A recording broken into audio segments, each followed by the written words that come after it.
Reka mbifurize ibihe byiza mwebwe abadukurikiye bakomeje kuba natwe muri gahunda z'amakuru ndetse n'ibiganiro bitandukanye dukomeza kugenda tubagezaho. Hanyuma rero turimo turagenda dusatira mu mpera z'umwaka wa 2020. Umwaka navuga ko utagenze neza, ntabwo ari igihugu cy'u Rwanda gusa, ntabwo umwihariko w'igihugu cy'u Rwanda gusa, ni isi yose muri rusange, bitewe n'icyorezo cya COVID-19 cyatumye ubukungu buzahara. Hanyuma rero uyu munsi wa none nubwo wenda bavuga ko cyagiye gisa nkaho gicogora, ariko ibihugu biracyakomeza kurwana n'ingaruka zikomeye cyane zasizwe n'iki cyorezo cya COVID-19 n'ubundi kigihari, kiri guhitana abantu. Nko mu Rwanda kimaze iminsi kibasira abaturage mu magereza ndetse no mu mashuri. Ariko rero mu by'ukuri hari ubutumwa bukomeye cyane umukuru w'igihugu cy'u Rwanda Perezida Paul Kagame yahaye abaturage bo mu majyepfo, ni ukuvuga mu ntara y'amajyepfo ndetse n'amajyaruguru ariko n'iburasirazuba ku rundi ruhande. Ubwo butumwa rero mu by'ukuri akaba ari control technique cyangwa se ahasuzumirwa ibinyabiziga. Mu by'ukuri umukuru w'igihugu yemereye ahantu cyangwa se izi ntara zombi, akaba rero muri ubu ngubu bari kwishimira yuko ubu izi control technique cyangwa se ahasuzumirwa ibinyabiziga hamaze kuboneka mu ntara y'amajyepfo, amajyaruguru ndetse n'Iburasirazuba. Hatashywe ku mugaragaro ibigo bigera kuri 3 bigenzurirwamo ubuziranenge bw'imodoka, ni ukuvuga control technique.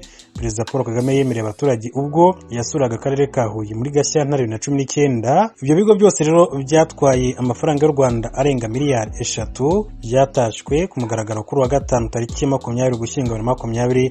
Akaba rero mu by'ukuri ari inkuru nziza cyane yo kwishimira ku baturage batuye muri izi ntara zombi uko ari 3, amajyaruguru, amajyepfo ndetse n'uburasirazuba bw'u Rwanda. Akaba kandi mu by'ukuri ari control technique bigaragara ko zatwaye amafaranga menshi cyane, ariko akaba asohoje mu by'ukuri ubutumwa yemereye aba baturage. Ikigo cyo mu ntara y'amajyepfo giherereye mu karere ka Huye, cyo mu majyaruguru kiri Musanze, nayo cyo mu burasirazuba kiri mu karere ka Rwamagana. Minisitiri w'ubutabera akaba ari intumwa nkuru ya Leta Johnson Busingye ari kumwe n'umuyobozi mukuru wa polisi y'u Rwanda IGP Dani Munyuza n'abandi bayobozi bitabiriye igikorwa cyo gutaka ku mugaragaro igikorwa cyo mu ntara y'amajyepfo. Umuyobozi mukuru wa polisi y'u Rwanda IGP Munyuza Dan yavuze ko ibyo bigo byose byubatswe ku mabwiriza ya Perezida Paul Kagame, ni ukuvuga Perezida wa Repubulika y'u Rwanda. Yasobanuye ko rero mu by'ukuri bifite inshingano 3 z'ingenzi, arizo gukumira impanuka ziterwa n'uko ibinyabiziga biba bitameze neza, gupima imyuka ihumanya ikirere kugira ngo rero bikumirwe,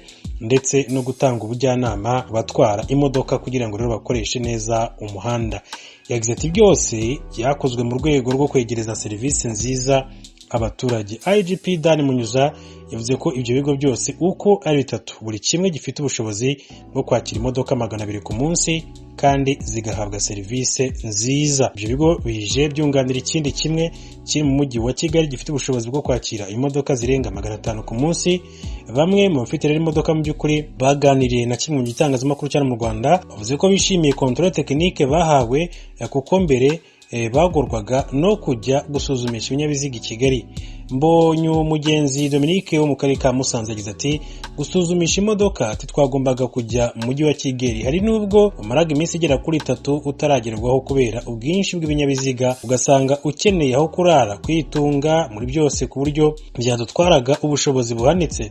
Ibi rero byanatumaga rero ngo hori abahitamo rero gutanga ruswa ngo babone bava aho bari. Mu by'ukuri kandi iki kigo ati twegereje ati kije nk'igisubizo kuri ibi bibazo byose, ati tubaye rero nk'abatuye umutwaro.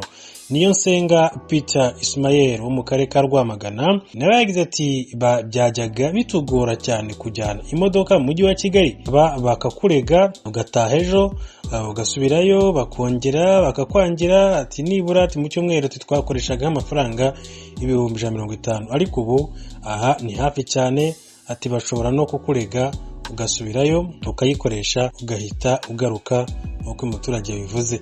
Iraguha Simon Pierre wo mu karere ka Huye ati mbere byari bigoranye cyane kuko twese twajyaga i Kigali kenshi tugakurayo ati tukararayo tudakoresheje cyangwa se bakatuzanira izikoreshwa igihe gito, ariko byari bisubizo, ati byari ibibazo bikomeye cyane.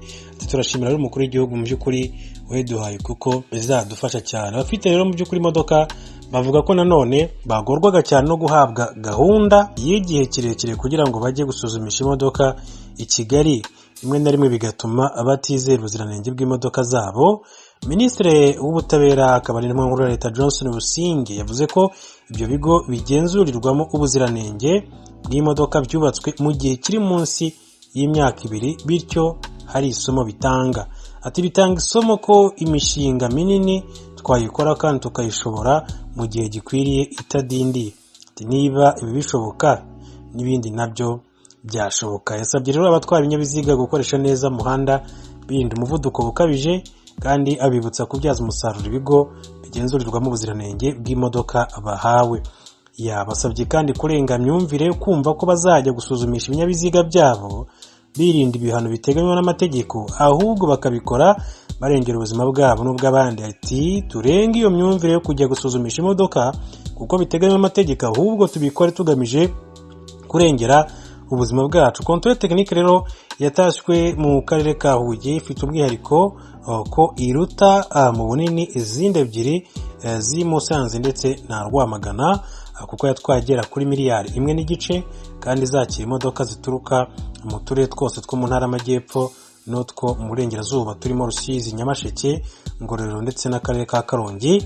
Umushinga rero mu by'ukuri wo kubaka ibyo bigo bigenzurirwamo ubuziranenge bw'imodoka washyizwe mu bikorwa na polisi y'igihugu ku bufatanye n'ikigo cy'igihugu gishinzwe ubwikorezi RTDA. Ngayo rero nguko ni inkuru nziza cyane yo kwishimira ku ruhande mu by'ukuri rw'Abanyarwanda kuba rero bamaze kubona ahagenzurirwa imodoka cyangwa se za controle technique, cyane cyane abaturage bo mu ntara y'Iburasirazuba, Amajyepfo ndetse no mu Majyaruguru, kuba rero babonye aho bazabagenzurira ibinyabiziga byabo. Ubundi byabahendaga, byabagoraga cyane, byasabaga ko bava mu ntara berekeza mu mujyi wa Kigali, hari ikigo kimwe gusa rukumbi, ndetse bikabatwara amafaranga menshi cyane, bikabasaba na serivisi zo kuba bakodesha aho kurara bategereje, ugasanga rero mu by'ukuri birabatwara amafaranga menshi cyane.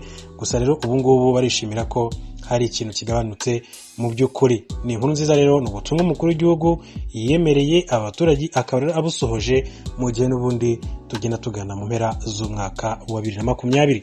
Umujyi wa Kampala n'indi mijyi mu gihugu iracyarangwamo umutekano muke kuva aho imyigaragambyo yatangiriye ku munsi wa gatatu w'iki cyumweru. Abapolisi n'abasirikare bagenda mu mirongo miremire nibo bagaragara mu mijyi itandukanye kugerageza kuburizamo ibikorwa byose bisa nk'imyigaragambyo. Icyegeranyo polisi isohoye mu kanya gashize gitangaza ko abantu 16 bamaze gutakaza ubuzima, 60 bagakomeretswa kandi 300 bo akaba bamaze gutabwa muri yombi. Ariko amakuru ataremezwa ava mu ivuriro rya Murago aho abakomerekejwe n'abapfuye bajanwa avuga ko imirambo imaze kuhagezwa igeze kuri 28.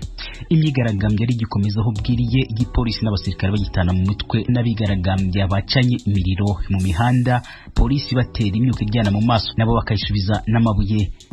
Amaduka menshi ntabwo yafunguye mu mujyi wa Kampala uno munsi, kandi umujyi warurimo abantu bakeya cyane ugereranije n'abasanzwe bawirirwamo. Bamwe mu bakandida barimo guhatanira umwanya w'umukuru w'igihugu bahagaritse ibikorwa byo kwiyamamaza bavuga ko uguta igihe mu gihe bagenzi babo barimo guhohoterwa no gufungwa.